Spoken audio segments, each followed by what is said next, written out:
पंतप्रधान नरेंद्र मोदीजी महाराष्ट्राचे एखाद्या व्यक्तीला बोलले, तुम्हाला अभिनंदन, आपको मराठी में करू की हिंदी में करू. म्हणजे सांगायचं तात्पर्य हे की मराठी भाषेची लढाई जी मीरा भाईंदरला तुम्ही हाताशी घेतली, त्याची चर्चा राष्ट्रपती भवनामध्ये झाली. राज्यसभेवरती नेमणूक झालेल्या खासदारांच्या शपथविधीला झाली. मराठी भाषेच्या संदर्भामध्ये अतिशय दुःखाची बाब अशी आहे, दुःख का म्हणतो मी, की ज्या राज्याची मातृभाषा त्या भाषेसाठी आपल्याला मराठी माणसाला लढाईची पाळी आली, याच्यासाठी दुःख. आणि ती लढाई तुम्ही खांद्यावर उचलली.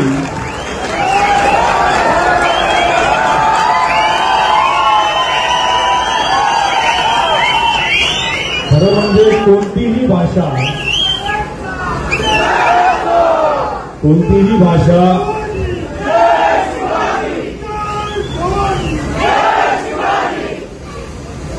भाषा ही संभाषणासाठी असते, वादासाठी नसते.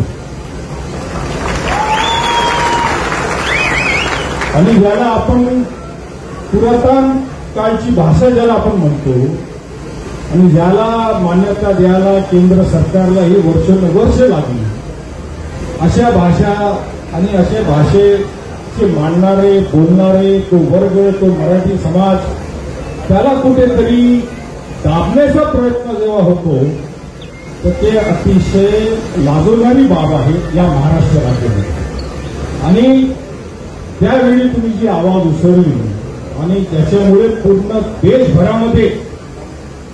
देशभरामध्ये मला अशी माहिती आहे की 5 खासदार तिथे शपथविधी घेत होते. राष्ट्रपतीचे नेमणूक जी झाली, त्या खासदार शपथ घेत असताना पंतप्रधान नरेंद्र मोदीजी महाराष्ट्राचे एखाद्या व्यक्तीला बोलले, तुम्हाला अभिनंदन, आपको मराठी में करू की हिंदी में करू.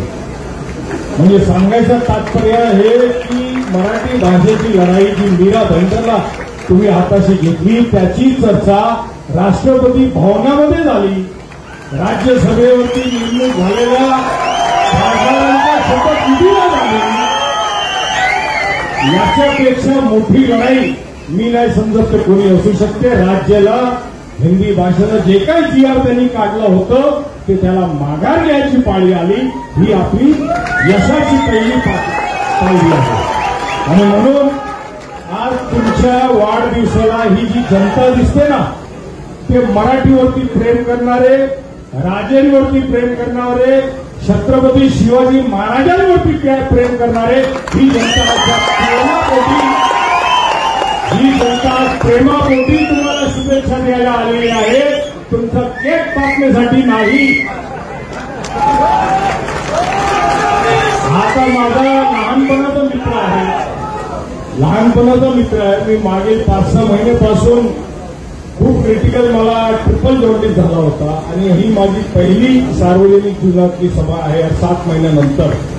पण याच्या प्रेमापोटी यांनी मला सांगितलं, काही झालं तर भाई तुम्हाला यायला लागेल.